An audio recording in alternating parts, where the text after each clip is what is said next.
have people introduce themselves in the chat, just to make sure, love to make sure that people have familiar faces around. But today, also just to note that we're recording this meeting. This is just to share it with other people, but we won't be posting it online. Yeah, please feel free to unmute yourself, introduce yourself in the chat. We'd love to have this be an interactive discussion. I'm glad to see everybody here. So today we have Steve Fideli joining us from On Track. So Steve is a peer specialist and a vocational counselor at McLean Hospital. And he's also the coordinator of the Well Space program there, which you'll hear more about in this talk. But we've had the pleasure of working with Steve to hear about these groups and how they've really been getting a lot of success over the past year, especially in the context of the pandemic.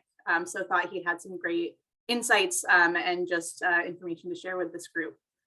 So with that, I'll hand it over to Steve, but I think that's everything for me. Thanks, Kelsey. And yeah, thanks for inviting me to share about Well Space today. I'm definitely excited to share more about it, and hopefully it'll be helpful for everyone. So I have a screen share here. Yeah, so I guess I'll get started. So Well Space at McLean Hospital. Yeah, so Well Space, we operate through McLean Hospital.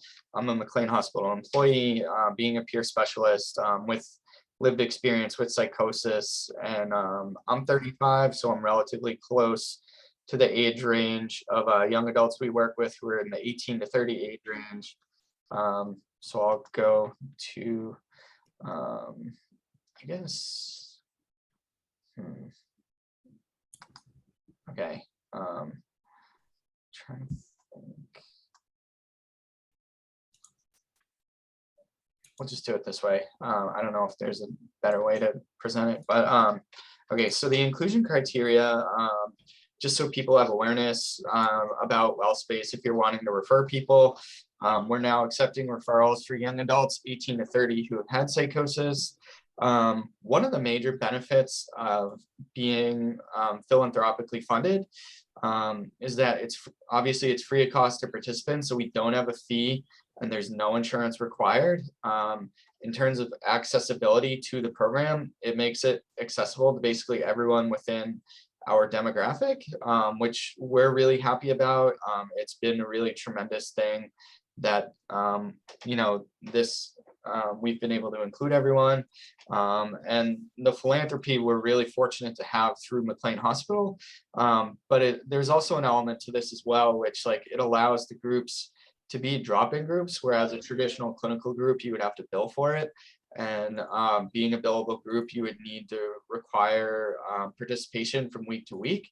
And generally we found in Well Space, when the groups are drop-in, it helps further our mission of getting people back to work, back to school, and not us getting them back, but supporting them in their goal to get back to their endeavors in their life. And we have a lot of people who used to attend a lot more groups, and now they're working again and they're in school, so they fit groups into their schedule that they can drop into around the things that they're doing while getting back to living a fuller life and pursuing the things they want to in life.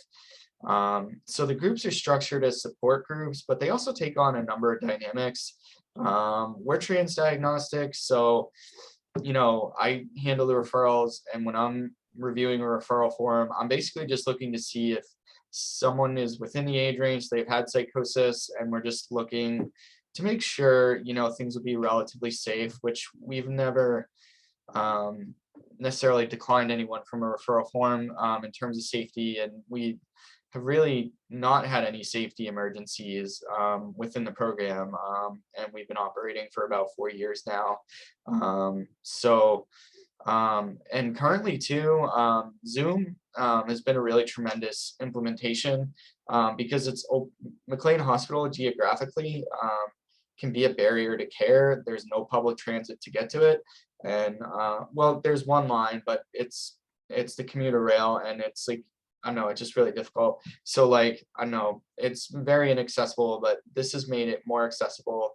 And since being on Zoom, we've seen an influx of people in the program as well, and from all over Massachusetts and outside of Massachusetts too. So the good thing about WellSpace is you don't have to be a McLean patient, and you don't have to be living in Massachusetts to join.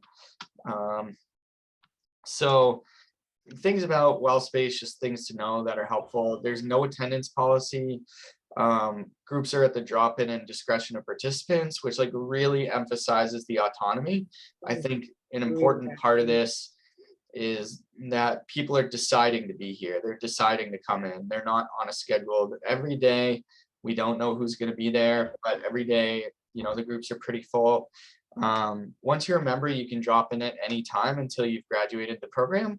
So like recently we had a participant, and this is just one of many examples. She left the program to go to BU Nateo so she could get like, more support around her college search and the other resources Nateo offers. And then the Nateo program ended and she could come right back into WellSpace. So there was a continuation of care and a flexibility of care that people can try and do other things. They're not married to WellSpace, which it's just tremendous. There are a number of, it's there if they need it, but they can, seek out the care that will be the most helpful.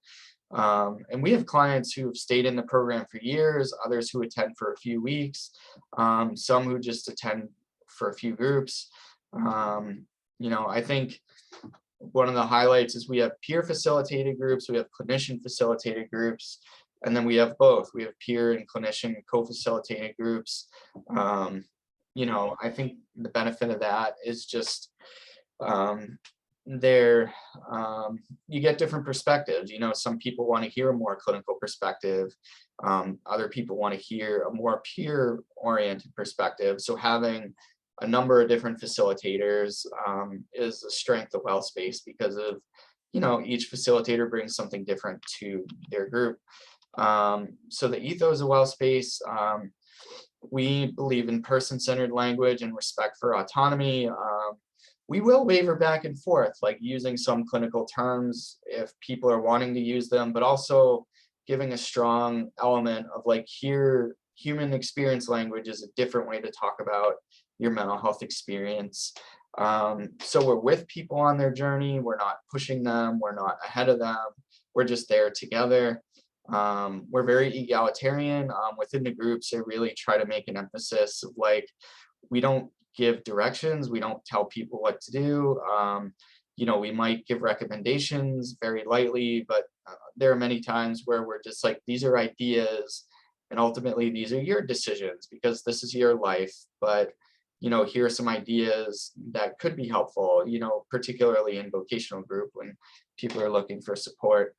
And we value peer support, and we value mutual support. There are a lot of times, so many times group members have so many like really helpful insights and responses for other group members. So we're always trying to cultivate a good collective mentality that there's a lot of expertise in the room, and it comes from everyone. And as facilitators, we just want to make that conversation happen. So creating the life one wants, this tends to be one of the driving forces of WellSpace. We're not symptoms focused. We tend to look at what does someone want their life to be like, whether it's how they feel mentally and emotionally, whether they're working, they're socializing, they're dating, they're doing all the things they want to be doing. So,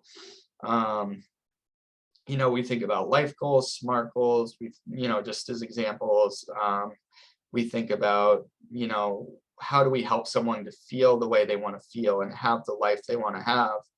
And that tends to be a really strong element of the program, and people are interested. People aren't necessarily interested in addressing all their symptoms, but when you're talking about helping them to make friends or get back to work, like there's a lot more interest there. So I think I've kind of reiterated these things: skill building, processing experiences, working on mental health symptoms, social connections, school work, all these different things. So a little about, this is just like our current schedule. Currently 4 days per week. We average about 4.5 people per group. These are numbers from last year, 2021. Generally we've been in the mid to high 40s, sometimes the low 50s for the week. The number of groups we have per week varies, but I think this is another really strong element of well space, that it's not billable and it's not mandatory. And on weeks that facilitators can't be there, we can take a week off. There's no cumulative information that we're doing from week to week. So, if a facilitator has a scheduling need, it's like, okay, like we'll skip a week and come back next week, and participants understand that. So it works for both the providers and, for the participants as well. And we expand and change scheduling per needs and with new ideas. I can't tell you the number of times the well space schedule has changed over the years, and it will continue to change as well, especially at some point once we get out of the virtual world and have some in-person groups. But even after that, we want to have virtual scheduling and in-person scheduling. That's ultimately our goal, to provide both. So services offered. Okay, so meditations, they're currently on Mondays and Thursdays. This is mindfulness meditation. We have someone, Dr. Rakesh Karmacharya, who mentions he's an experienced meditator. I co-facilitate that group, and I've learned a ton about meditation from him. It's just really helpful, and they're really powerful sessions. And we just to emphasize, we don't mix meditations. It's contraindicated in the literature that, like, you don't want to be doing different kinds of meditations at different times. So we generally just stick with mindfulness. But if group participants want to go off and do other meditations on their own, that's at their discretion. We don't necessarily get in the way of that or recommend it either. Let me take a sip. Okay, so vocational and college services, as you know, with first episode clinics, supported education and employment is a really important facet of like helping people to get healthier. So we have a vocational group led by Jen Hind, who she serves on a few state boards, and she has been doing vocational work for about 20 years. I've been doing vocational work for about 3 years now. And generally, we have career planning, job searching, just problem solving around work, employment resources, resume reviews, elevator pitches. We'll review vocational materials, talk about FMLA, connecting with human resources, workplace accommodations. Those are just some of the things we offer, but generally it's like whatever comes up, we're going to find a way to figure it out. That's just something to keep in mind, that if there are, whatever tends to be the need, we're finding a way to help people with that overall. We also do a lot of individual meetings around vocational work and, benefits as well. We help people navigating benefits, getting signed up for benefits, signed up for other things. We'll do individual meetings if someone isn't comfortable with group meetings. And we have the college group as well, led by Emily Carroll, who, she used to work in the college mental health program at McLean Hospital. So she has, some training within the college realm. And then, I'm vocationally trained. I have a bachelor's degree. I have lived experience with navigating going to college while having a mental health condition. So similar to vocational group, we offer the group, and then we offer individual meetings, college planning, logistics, troubleshooting, course planning, navigating mental health services, figuring out your major and minor, your coursework, career strategizing, accommodations, and for vocational work, we help with accommodations as well. And, connecting with the disability or diversity office, which can be a really essential component to people's college experience when you've had lived experience. So another group we have is hearing voices groups. Generally, these are strictly non-clinical. We don't report back to providers at all within these groups, and generally within WellSpace, we don't report back to providers unless there's like a serious safety concern, which has yet to occur. So these are Tuesdays at 10, Wednesdays at 5. I have Hearing Voices Network certified and trained. I've had experiences with Voices and Visions before, so I have lived experience in this. We have had a lot of success in these groups. The Tuesday group, we've had about 6 clients for about 3.5 years, and the Wednesday group has been almost 2 years now. And the numbers in the groups are just continuing to increase, which has been really great to see. So the writing group, we have writing prompts. They're life related, mental health related, non-mental health related, creative writing prompts. We have conversations about writing. I've been writing for a number of years. I write, I have publications in like fiction and mental health, and I write a mental health column for an online newspaper. So, I facilitate the group, and I have some experience with writing. And a lot of it's about self-discovery and personal growth, and the ability to share with others and gain feedback, and to just chat and connect. And it's generally focused on the premise from Flannery O'Connor. She was a famous short story writer, and she wrote other works as well, where she mentions, I never know how I feel about something until I write about it.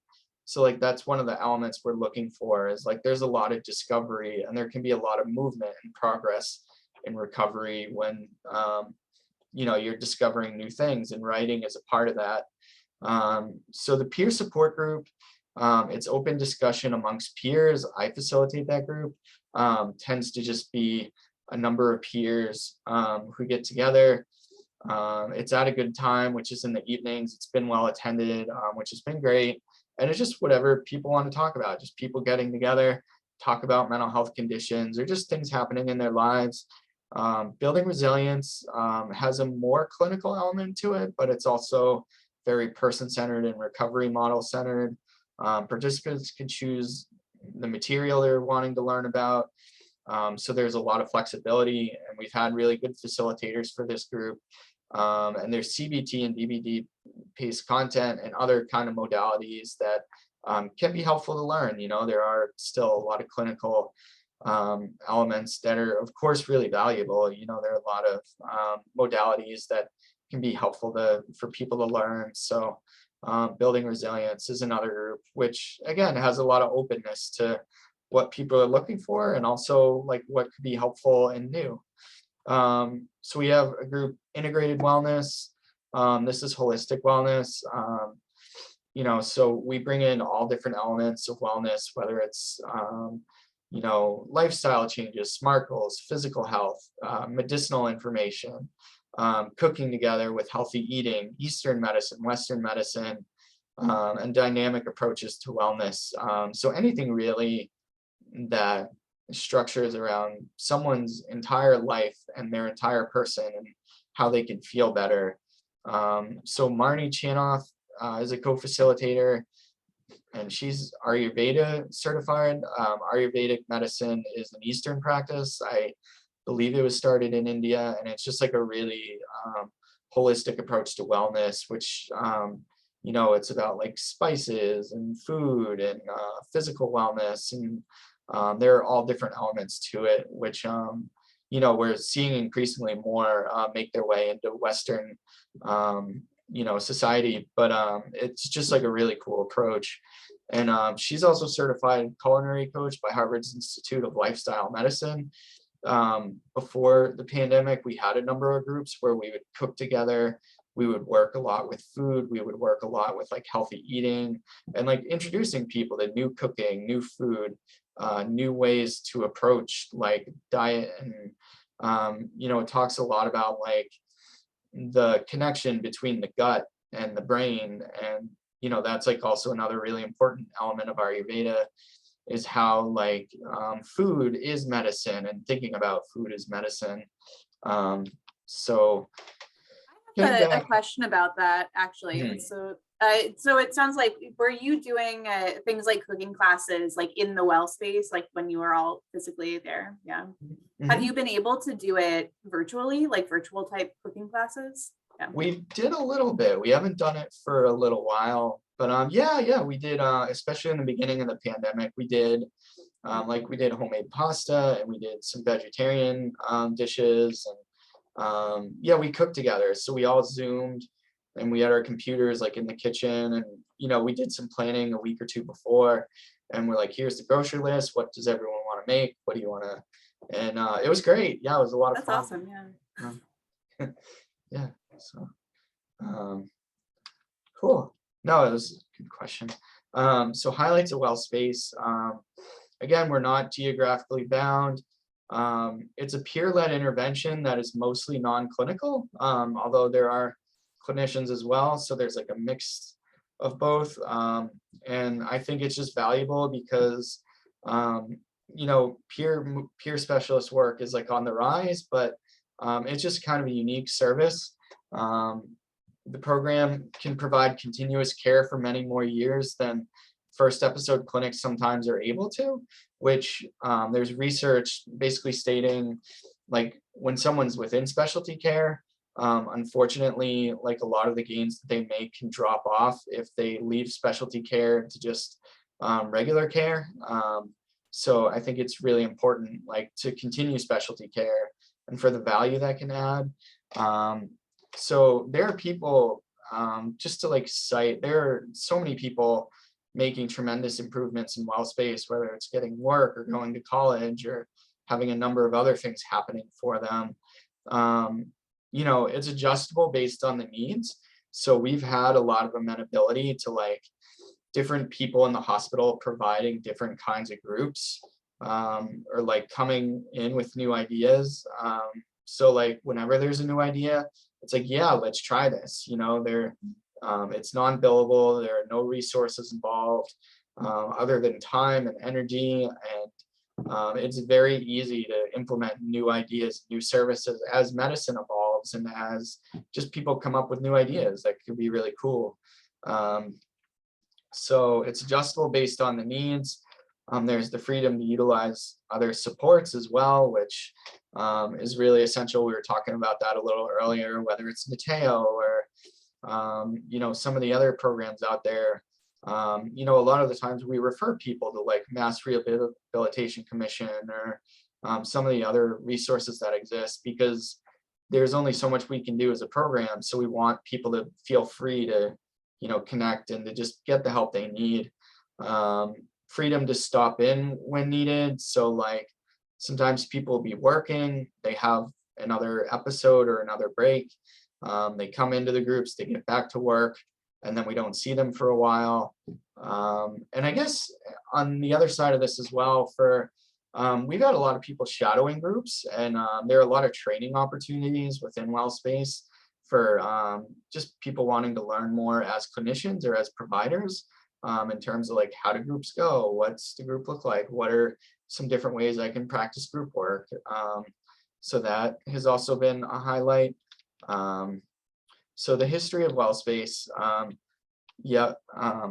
so well space started with two groups, and the reason I'm mentioning the history is just to like give a sense of like this is how well space started. This is just one way that a group program can start, but it started with two groups. This was my first job as a peer specialist, so it took me a lot of work in the beginning, and like I did a lot of reflecting and note taking and like learning to like learn about peer specialist work and to learn how to be effective in groups. I feel like one thing I've noticed in general is that like the skill level to like have like a really helpful and useful group can sometimes be undervalued. Like it can take a lot of skill and a lot of ability to like host a group that is really functional and really going well, and to maintain that with like consistency. So I just mentioned that in terms of like when you're looking for facilitators to be thinking about like, does someone have a number of trainings in groups or experiences with groups? because group work is a lot different than individual work, just to put that out there. I shadowed a number of groups and co-facilitated with coworkers, took trainings. I had weekly supervision, peer and clinical. I have to emphasize how important peer training is, especially, there's a lot of literature on peer specialists being siloed and how difficult that can be because you're surrounded by clinicians and you can start to lose your job identity or your peerness, they call it, because you're just seeing how clinicians are doing things and you kind of fade into how they're doing things. So like having regular peer supervision to maintain your peerness, and to like make sure you're not turning into a more clinical service when peer interventions are obviously different is like really important. So yeah, another part of the history of WellSpace, there were a lot of coworkers who added groups. Yeah, like I didn't obviously, it was just like, the director of On Track coming up with, the college group or the vocational group. We used to have a cognitive remediation group that hasn't met recently. We had a lunch hour. We had a gaming group, which was brought in by, some residents, and we're wanting to bring that back when we're in person. So I think like just working in a bigger environment with like a lot of people around who are willing to come in and do groups has been really helpful. And it could be one of the advantages and disadvantages of WellSpace that like, we're not reimbursing clinicians for their groups other than the time they're already paid to be doing the regular job. So it does take time out of their day and there's no reimbursement from WellSpace for it. So we're really fortunate. There are a lot of people around the hospital who have just been passionate about providing these services and they've helped us out. So some of the growth factors, I think I speak about improved facilitation for me as a facilitator. I feel like our other facilitators have done this for years, and but me being newer to the work, I've only been a peer specialist for 4 years. So gaining more experience, better knowledge base, more refined skills, gaining more trainings. The more I've improved as a facilitator, I noticed the better the groups I've solely participated in or facilitated have gone. So I think getting a better sense of the material people are interested in, increased awareness in the hospital about WellSpace. It took a lot of advertising and marketing and me just making a lot of connections. I don't know through this presentation if you can see it, but I'm a very outgoing person.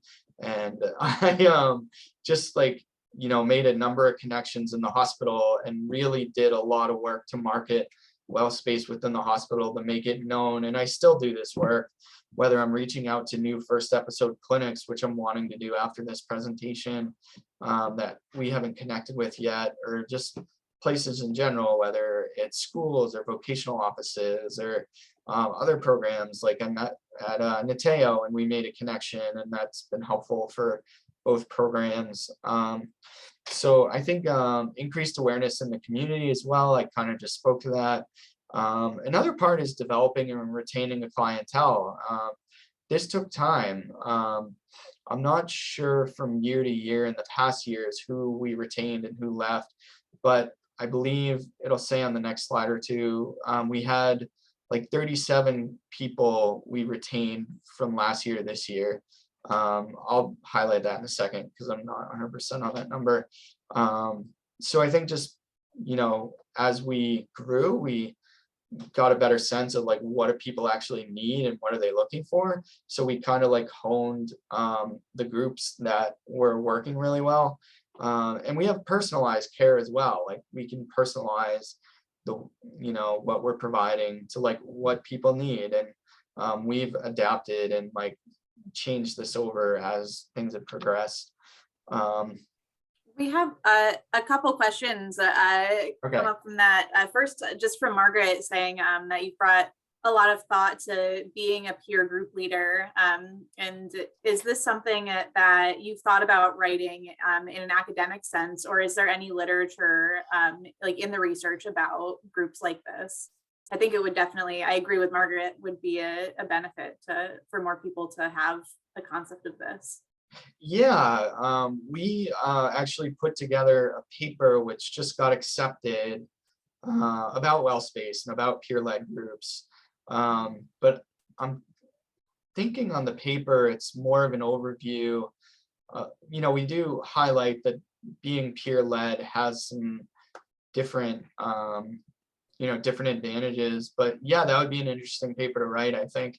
And as far as I'm aware in the peer literature, I don't know if there's any, if there are any papers like delineating like, here's the difference between a peer-led group versus a clinical-led group, and here, the pros, just like kind of like juxtaposing those, or like doing a Venn diagram per se, like in the paper. Yeah, that's a really good point. And then, yeah, sort of related to that, but Mahoko from BMC is interested in the literature that you were talking about peers losing their peerness and professional identity when working in coordinated specialty care. Yeah, yeah. So that was like a snippet I read from a paper.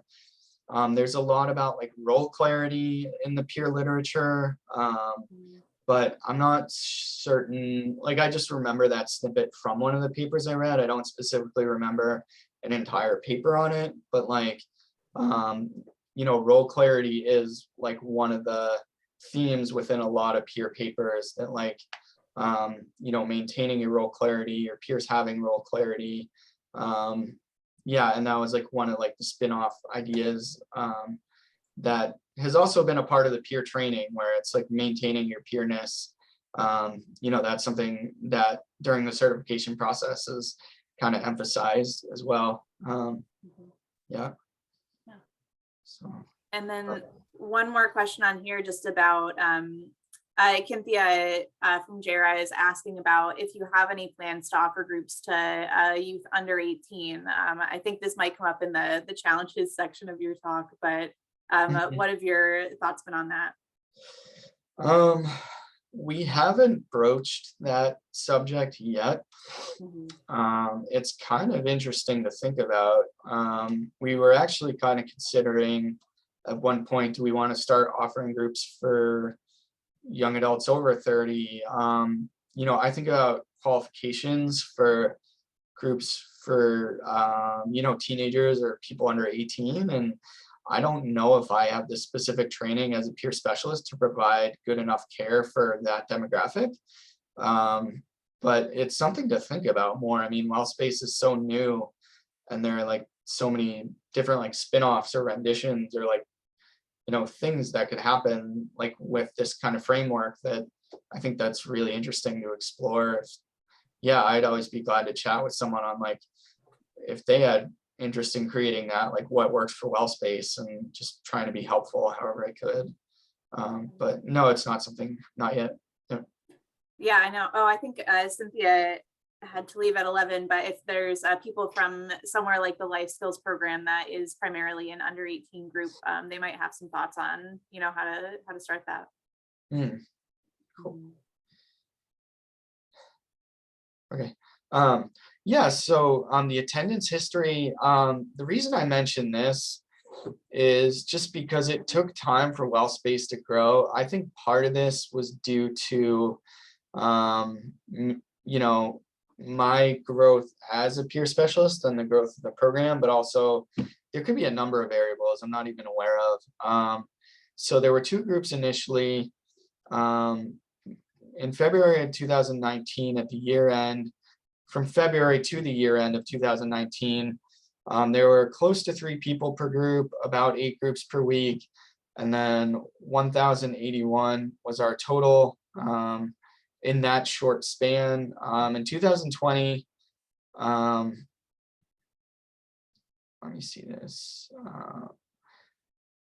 Yeah, so 2020, I think that's as a year, that's for the entire year.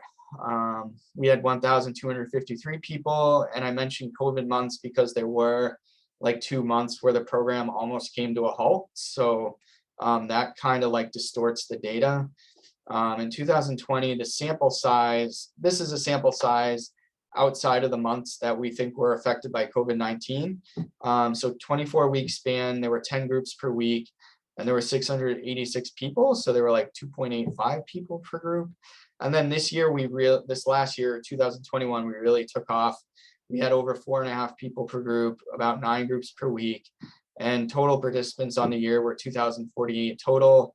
And in 2021, we had 37 individual consultations between vocational and college. Most of them were vocational, a couple were college. And that's primarily when we introduced that service as well. It's just towards the end of 2020. Or I'm mixing up my numbers, but yeah, it really took off in 2021, the individual services people were looking for. Steve, can I ask you a question about that? Mhm. The attendance group, congratulations, by the way. My name is Mike Ryan. I'm a certified peer specialist for RISE. Thanks. Congratulations on keeping the amount of people all year. Now, can you tell what the people are looking for? Is it the group content? Are they just looking for a connection, or? I think it's a lot of things. Sometimes it is the group content. Sometimes people are specifically wanting to process different things. There are a number of people who, like, a lot of people in the program know each other now just over Zoom, but I think social connection as well. I think it's all those things that you mentioned. Yeah, like all. Mhm. And in the 4.5 people that come regularly, the Mhm. same people, or it's different? So it's a little different. I have that here. So yeah. Thank you. Yeah, Thank you. definitely. So yeah, in 2021, there were 110 unique participants. And we averaged about 20 unique participants per week. And again, mentioning we averaged about 4.5 per group with about 9 groups per week. So there were 37 people who returned from the prior year. And 130 total referrals in 2021. Just to highlight, like out of 20 unique participants a week, there were 167 total possible people to contribute to 20 per week. So I just mentioned that, like, it took a number of referrals just to gain that like small amount. We only had like per week 11% of like the total people referred to us or potentially who could attend that were there to, create that 20 unique people per week. And then I guess out of the unique participants that did participate, out of the 110 people who came into the program, we got that 20. So I'm just emphasizing this because it took a lot of referrals.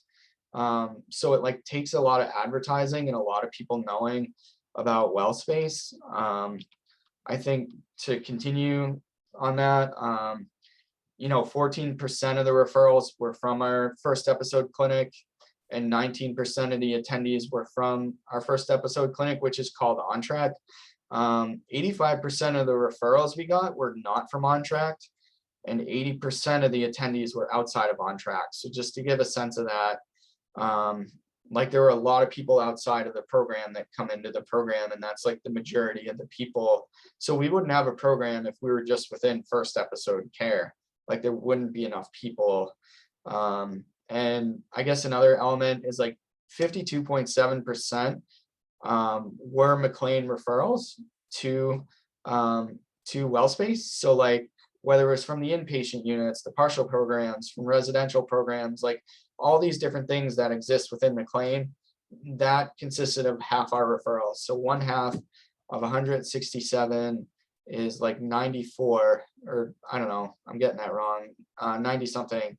I'm not here for math, but so like you get the sense. It's like over 90 were like from McLean. So that's a lot. So I think I work on a number of different units as well, and my presence on the units has helped to gain all these referrals. So we've needed a lot of support to like build the program. And I guess challenges, finding good group facilitators. How am I doing on time, by the way? I'm kind of curious. Pretty good. We have until 12 today, so it's only Oh, 11:15. okay, cool. That's good to know. Okay. And I apologize for talking so much, but I guess that's just how this goes. I think I'm used to more of a give and take, but so finding good group facilitators, I'll emphasize this in the next slide as well, that the research indicates the number one determinant in how well a group goes is the group facilitator. Obviously, there are other factors that we know contribute to like who attends which group, but that's kind of what the research says. The numbers in groups vary daily. So like that's been a challenge for facilitators to be like, I don't know how many people are going to be here from day to day. So what do I plan? What do I not plan? I don't know who is going to be here every day. I don't know. I don't have a history of the people. We don't have access to medical notes in well space, and we don't want them either. But basically, facilitators are coming in blind until they really get to know someone. So that's like another challenge of like, you have to provide a service in a group where you don't know anything about the people coming in. Gaining specialty trainings for particular groups, vocational training, which is ongoing for me, hearing voices training. We don't have a rap group, but that's always a potential. I do a rap group in a different setting. Continued education around vocational and college services. Creating groups that work well, keeping the numbers for groups. And we're funded on philanthropy. So like we're really fortunate. We have a good donor group and we have a development office that is funded basically the entirety. My salary is funded from some other units, but all my hours in well space are funded from philanthropy. So like that's been an ongoing project to like create, meet with the development office, meet with donors, providing updates for donors, like having a liaison. So that's something to be aware of too. The challenges continued weekly meetings and supervision for group facilitators. I've needed different supervision, whether it's directly around developing the program or whether it's for groups and I know other facilitators find ways to get their own supervision, ongoing development as a program. And having good organizational skills is like really essential for this program. I found, especially being over the internet, you have to organize the schedules, the times, the facilitators, communicating with the people in the program, figuring out logistics, where the room's going to go, to host the groups. There are just like a number of things to navigate throughout the hospital, and on Zoom. So I guess like I spend about 20 hours a week doing well space stuff. Just to throw that out there, if you're like I started 16 hours a week when it was just a 2-hour position, but I mean, it's anywhere from like 20 hours to like 30 hours a week to really be quite frank. So someone to handle referrals, market the program, customer service inquiries, policies, communicating with participants, scheduling, processing issues that facilitators might be having with groups, generating new groups, sifting through groups that aren't working, communication with a number of people, and then also communicating and working alongside our first episode clinic.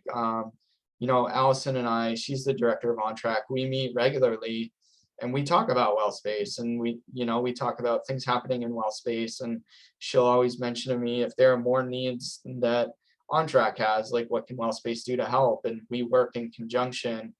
And I think just to clarify, well space is separate from On Track, but we're still connected.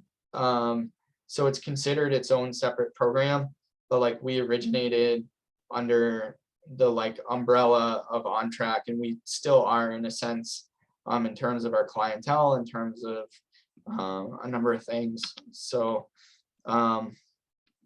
utilizing well space, there's social practice, skill building, education and resources, finding work and finding employment.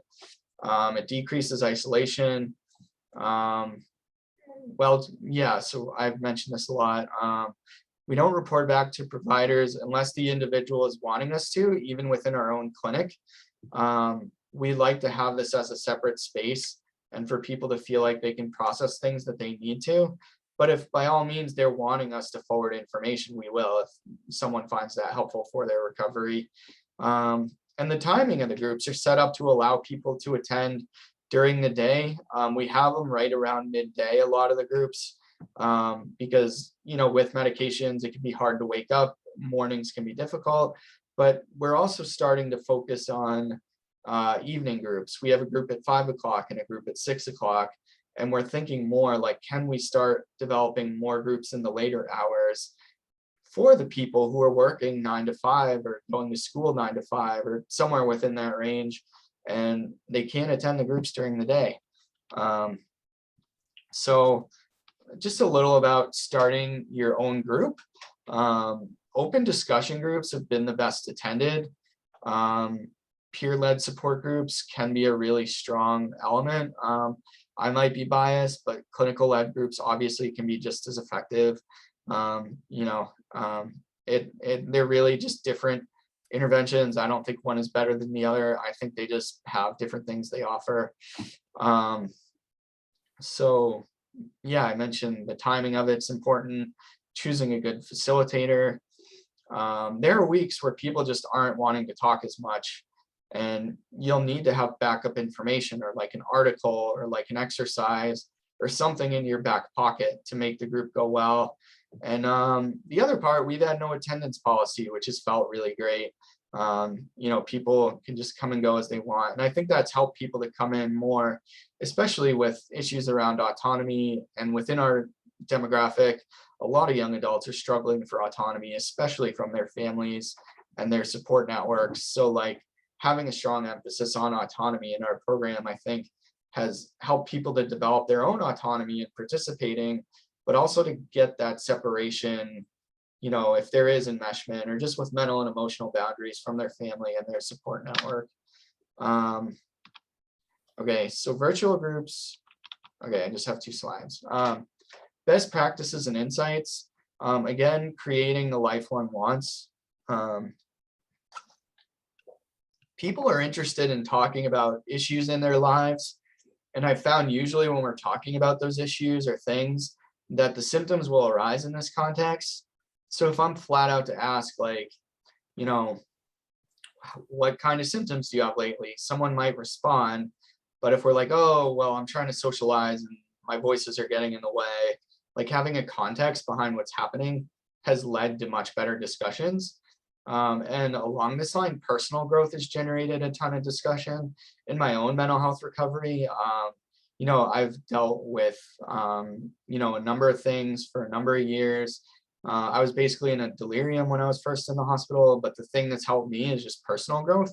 I've taken relatively the same amount of medication, and it's like growing around my life experiences, my thoughts, my ideas, the things I'm going through. That's what's gotten me. That's been like the major part of my recovery. We're egalitarian. So there are a lot of times where I'm trying to diminish my presence as a facilitator. I want to have a small and equal presence to everyone in the group. And I want to be on equal footing, especially in my reflections. So trying to say things that come from equal footing as opposed to hierarchy. And I found that generates discussion. There are a lot of times we don't talk about psychosis. People have a lot of things in their life that they're dealing with that might be stressors or problematic or things in the way, but they're not even directly related to psychosis. They're just like, people are young and developing, and like life is complicated, and they have these things they need to process and go through, or not go through, but like get through. So I think there's also an element to like know the difference of content for group work versus individual sessions. And when people start sharing too much, to help guide them away from like saying anything overly embarrassing or that might be overly stressful for them to have other group members know. I do kind of consider the group space to be somewhat between like a public and a private space, in terms of like, it's definitely not like public, but it's definitely not somewhere where you share anything and everything about yourself either. It's somewhere in between that. Drawing from the group has good resources. I find whenever I can let the group answer a question, I'm all for it. Like, what does the group, can anyone in the group answer this question? And a lot of this is about like, people are more inclined to participate in a discussion that their opinion is valued. If I'm just individually checking in one-to-one with each person in the group, I mean, in motivational interviewing, they say that's not actually a group. You're just having individual discussions. So it really becomes a group when people are talking to each other. And a lot of my reflections and my questions are geared towards, how do I get people talking to each other? How do I set a precedent that like, I'm not the one to answer these questions? Like, everyone is just as valued in answering these questions and being a part of the discussion. Using reflections to generate conversation, they tend to work better than questions. In motivational interviewing, they mention it's not MI unless you're doing like a 3-to-1 ratio on this. So 3 reflections for every 1 question. And I found that this is like really accurate. Like, I remember one week, I'm like, I'm asking too many questions. People aren't talking. When I'm reflecting, there's something about it that creates movement and it generates conversation. I took a dialogic training a while back, and one of my supervisors is really well versed in dialogic work. So I like a lot of dialogic stuff. Short reflections are really essential, and to use people's exact words. So if someone is saying, well, you know, I've had different thoughts lately about how I've wanted to work, and I don't know if I can do it with my voices and my visions. Basically, one of my reflections would be, you're wondering whether you can work, or like, you've had questions about whether you can work. Using that person's exact words and using a really short reflection. I've noticed if my reflections get too long, people don't respond because I've said things for them, whereas I really just want to say a little bit to encourage them to figure it out on their own. And then another thing, conflict resolution, having a sense of when the group can resolve a problem versus when I need to step in. That's an ongoing dilemma. I use a lot of non-consensus in these situations, and especially when there's disagreement, right? It's a big kind of American thing to want everyone to come to a consensus. Whereas like non-consensus, which is highlighted in dialogic work from Finland, it's like, we don't have to come to a conclusion on anything, right? Like we can all have different opinions on the same thing, and we're all gonna like share that and get along, and like there's more intelligence in that. So I use a lot of non-consensus when there's disagreement, and that keeps the group together. Like, we don't have to agree, but we're still gonna get along. And then the last part, I mentioned choosing facilitators. This is a really essential thing. You need people who are outgoing and gregarious, like me. No, I'm kidding. Just for humor. So you need someone who understands group dynamics and social dynamics really well. Just these are things to be aware of when you're choosing someone. Someone who's very egalitarian, right? Like, no one wants to come to a group where like the sage on the stage is the expert and telling them everything they need to know. Like, that's exhausting. As I'm sure I've been speaking for an hour, and it's exhausting to not be able to speak back or talk, or people attend with things they want to work on. So as a facilitator, one of your things is to just give people space to work on these things and to be a sounding board. We're not a disciplinary program. People show up late or whenever they want, as long as they don't disturb the group when they do so, we're fine with it. You know, we're not like mandating people be on time or they have to be on time. And generally people are on time, but occasionally they'll show up late because they might have a prior obligation. But I don't want them to miss the second half hour of the group if they can still attend and they're not going to be disruptive. And we found that that generally hasn't been an issue. There are no right answers, and I don't want someone to have my answer. You know, my answer doesn't have to be the answer they have. People can come up with their own solutions. And as we know in change theory, if someone comes up with their own solution, they're more likely to implement it than if it's coming from me or someone else. So that's what I got, and thank you everyone. and maybe Kelsey, I'm not sure what happens next, but questions or I don't know. So.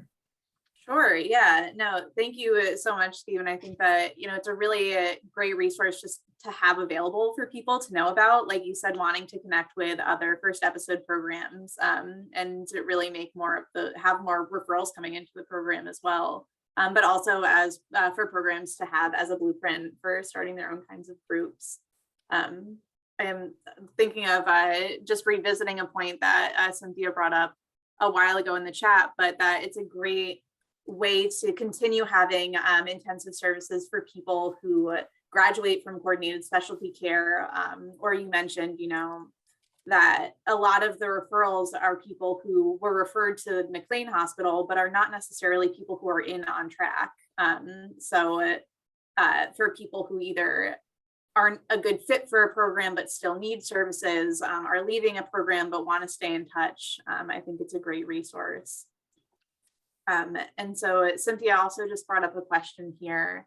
Do you need to be a Massachusetts resident to participate? I imagine that's something that people. No, not currently, because our structure is that we're support groups. We're structured as support groups. No, currently we've had people who are in Massachusetts, they move out of Massachusetts, and we're still able to have them attend. We've had people in California, Minnesota. We had someone from Jordan. He was originally at MGH and went to the country of Jordan because that's where he's from. And he dropped into a group one time. And generally we're trying to stay within the US and within our time zones, but it was unexpected because they're dropping groups and he had attended groups before. So no, currently any state or country currently. And this may be different, especially because you said, you're a little bit divorced from like the clinical care that people are getting, but how would you manage that in the terms of like safety and, if something came up during the call? I know that's something people struggled with a lot, particularly at the beginning of the pandemic, making those calls. Yeah, I mean, overseas, that was one of the reasons why he only attended one group, because we basically came to the conclusion that like, I don't know the health and safety protocol overseas, or like, I might not speak the same language and I wouldn't be able to like share what I need to help someone out. So like, we're generally not, we're trying to stay within the US, obviously. But with emergency situations, we collect everyone's emergency contact information in the beginning. So we have emergency contacts, but aside from there, that probably is one element where, aside from the emergency contacts, and having someone's address, I mean, we can ask someone to go in and do a wellness check if we're really worried about someone, because we have the address as well. But we haven't had any emergencies yet during the pandemic or safety concerns. So we have the two elements where like we have their emergency contacts and we have wellness checks we can have someone do if we're really worried about them. We can make a phone call and have that happen because we have their physical address. But yeah, aside from that, so far hasn't been anything that's arisen. Yeah. And I'll let other people ask their questions as well, but I had one more thought as you were just talking about the services that are offered. You mentioned how you do some, with your vocational background, you do a little bit of individual vocational services and some group services. I know those types of services are something that some programs are working on getting off the ground. So what have you noticed? I'm interested in the idea of doing school and work support in a group setting. And is there some peer element to that that's helpful, like working through those issues in a group? And how does that compare to doing it individually? Yeah, I think there's a ton. Like being a peer, I've navigated these things, college and schoolwork and getting work, while having a mental health condition. So I have like particular insights that you might not have if like you haven't had psychosis in your life and haven't had to navigate these things while having psychosis. So I think it just speaks to the value of lived experience.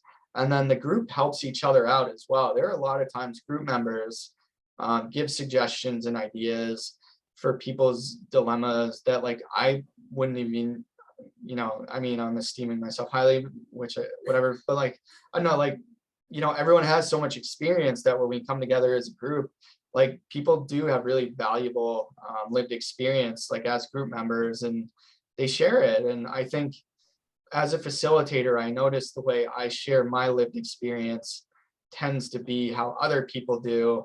So just as a point of reference, like there's always a mirroring that's going to happen when you're a peer specialist running a group, where people see how you talk about things and share things, and they adapt that to an extent. Like I notice that pretty regularly. But group work, in our groups, we tend to do individual check-ins, and then we have crossover to be like, who has similar issues. And it's kind of like a loosely held, like, let's check in individually with everyone, but also see if other people are going through the same things. We've had other groups where we just work on specific elements of like, let's talk about soft skills, let's talk about trainings, let's talk about interviewing skills and practice all these things. Whereas individual work, like reviewing someone's resume, that's something I'll do via email.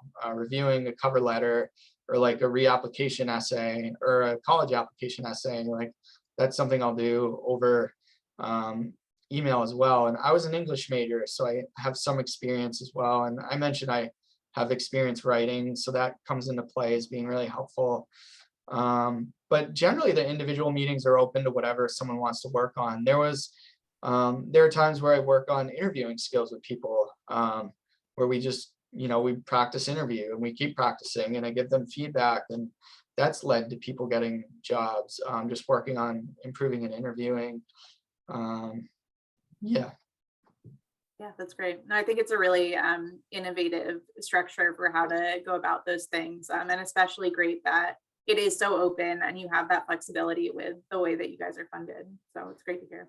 It's nice. Yeah, I think the structure, we've wanted to have things as flexible as we can because it gives us, this ability to be able to meet needs, like, as people have requests. So yeah, just the flexibility has been tremendous and definitely a strength for WellSpace. So well, I'll open it up to the group as well. So does anybody else have questions related to this? From Allison, has to get going, but great work. I saw that. Yeah, definitely. It's good. Yep. Yeah, I could ask a couple more if you don't mind. Again, I really enjoyed your presentation. Thank you so much. It must be overwhelming for you to be a peer support specialist surrounded by so many clinicians and doctors. And you were talking about supervision. Who do you get supervised by? I have a number of people I go to. I feel like I've made a lot of friends in the hospital who are clinicians. And, it is like this ongoing development of like, we're learning more about peer work within the hospital. I was the first peer specialist on the units on the main campus at McLean. So it's been like an ongoing development of like, how do peers work within a clinical setting? Like there's been a lot of processing around like stigma and like other elements that like come into play, or like interpersonal dynamics. Yeah, but I have peer and clinical supervision. I have someone I meet with for WellSpace where we talk about just specifically WellSpace stuff. I meet with the director of OnTrack. I have a clinical supervisor who used to be the director of OnTrack, and then I have a peer supervisor, and these aren't all in the same week. 2 of them are weekly, and then the other 2 just kind of are like summer impromptu. So, but there's a lot of support I need because I'm doing a lot of different things, whether it's like support for me in the hospital or, yeah, I guess you get the point. Like, Oh, yeah. there's a lot to process and to like work through to like feel comfortable. And I notice it in weeks that I don't have that support, that I'm like, I'm really angry this week. Oh yeah, I missed like all my supervision. Like I can see why, because I have all these things I need to process. I know by the amount of information and what I know of well space, you really got your hands full. Congratulations. And does one group stand out to you that they like? The people attend more often? Yeah. I tend to think one of my favorites is the vocational group, if I'm going to be biased, just because I really like the logistics of all that stuff and the writing element. But that's just me. I honestly think peer support group is one of the best groups. Just the conversation and the people and how natural it flows. I think that is definitely the group that is like, I don't know, but integrated wellness is really popular. That has even better numbers. It's hard to say. I don't know. They're all pretty well attended. But I know the thing I'll mention, like most of the groups are well attended or like consistently attended, but the college and vocational groups ebb and flow based upon, being in between semesters or towards the end of semester, or like we just had a number of people get hired in vocational groups, or our numbers are low again. So like that tends to fluctuate a little bit. Thank you. Thanks. Steve, I have a I have a question. question. Oh, sorry. Go ahead. Go ahead, Alyssa, you can go. Okay.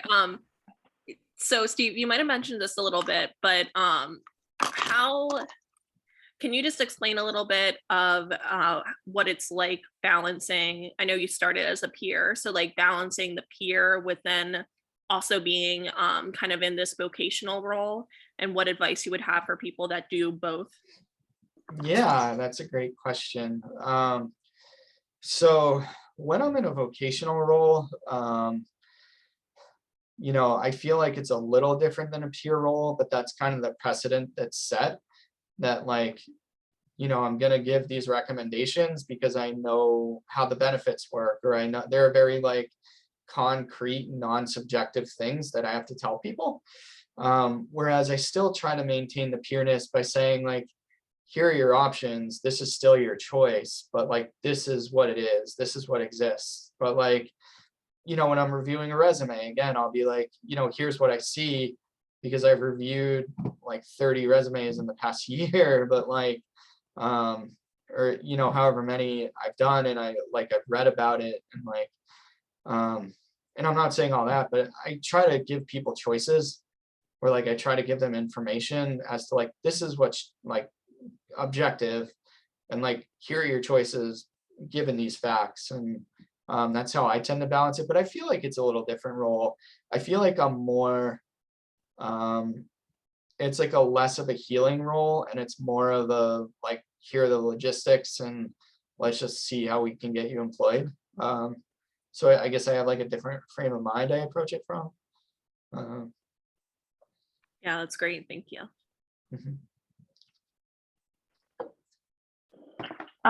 Thank you so much, and this has been really exciting for me to hear your program, and I'm so attracted to all of the programs that you mentioned, and I want to refer the individuals that I work with to your program, although I'm not sure if I'm supposed to, given that my boss is on the call and our group leader is also on the call, but I am curious.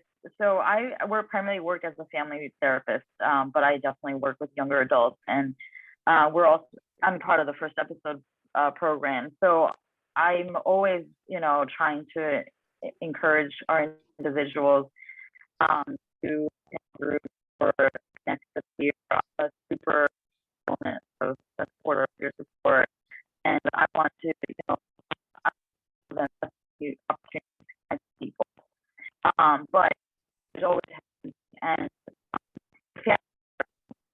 are also and there's a huge given their time experiencing this not knowing what they need. So I want advice. I just want to, I'm having trouble hearing you. I don't know if it's like the microphone, it could be on my end. But it's like breaking in and Mine. out. No, It it was probably is breaking mine. up a little for me too. Oh, It might also be your connection. If it continues, you can probably turn off your video. and Better? then- Yeah, Is this better? yeah, that's perfect. Okay. So I don't know how much I should. Basically, I guess I want to know advice. I want to get advice from you on how I can talk to my young adults who have experienced first episode, and how I can, introduce them to these groups that are clearly very helpful and engaging, and how, just if you have any recommendations as a group facilitator and have done this for a long time, and how I can talk to them. And I try to refer them to directly speak to the peer specialist that works with our team. But even that is a big step for a lot of our young adults. So I just want to know, how can I approach them better? Yeah, I think a lot of it for me is, if someone's already interested in the program, I know that I just want to give them facts about the program. Like, I don't want to make it enticing or not, I just want to, like, stay as objective as I can, and like allow them to make the decision, and to like really stay objective, to be like, here's what it is, this is what we offer, and it's your choice about whether you want to attend. But just like the friendliness and the kindness, and just like principle of benevolence. And I think a lot of it is like the kind of like the ethos of how it's approached. So like, there's something, within like writing, where it's like there are like connections that happen between the words of the writing, or like people can hear the sentiments of what you're saying, and it's like those sentiments are going to be more strongly heard than the words. But I think also it's like the word choice, and like having autonomous word choice of saying like, this is something you could do, not should, or this is something that's a possibility, not like a mandate. And like that, I feel like autonomy is like the major thing. Like, I had a call with someone who was thinking about the program the other day, and he wanted to meet with me, and the entire call, his parent was trying to like interject and be like, I have all these questions, and I was trying to just address him directly, like, this is for you, this isn't for mom or dad, which I'm sure a lot of people can relate to, and like feel like we could talk about that for hours. But like, so it's like trying to really like put someone in the driver's seat, I think, is how I like to do things, and that's empowering to them too. I think that empowerment of like, this is your thing, and like, yeah. Thank you. I feel like that the autonomy piece is especially important too, when we're doing everything virtually. It's like, I mean, all of us are obviously on a Zoom call right now for work purposes. A lot of young adults are doing school or college or those types of things virtually. And those are kind of like, you have to go to those calls, and you have to, show up to class, and you have to do this meeting with your advisor. And so turning this into something that people choose to do because they want to, it makes it not just like another Zoom call that they have to show up to on Sunday. So I can imagine that that is part of why people do show up so regularly. Yeah, that's pretty accurate. That's a really good point. Yeah, I think people get the sense that this is something they're gonna want to do. Like, and that's also a picture I'm trying to paint, that like, I try to project to people like, here are the things you can get from the program, like, and really emphasize like, this is about you creating the life you want in this program. We're not going to talk about your symptoms or grill you on difficult questions about like trauma that you've been through, or other things that you don't want to talk about. Like, that's another reason why, like, emphasizing like, this isn't about your symptoms or your condition, which obviously those things are going to come into play. This is about your life. Like, this is about you creating the life that you, and that usually gets people really interested. Yeah.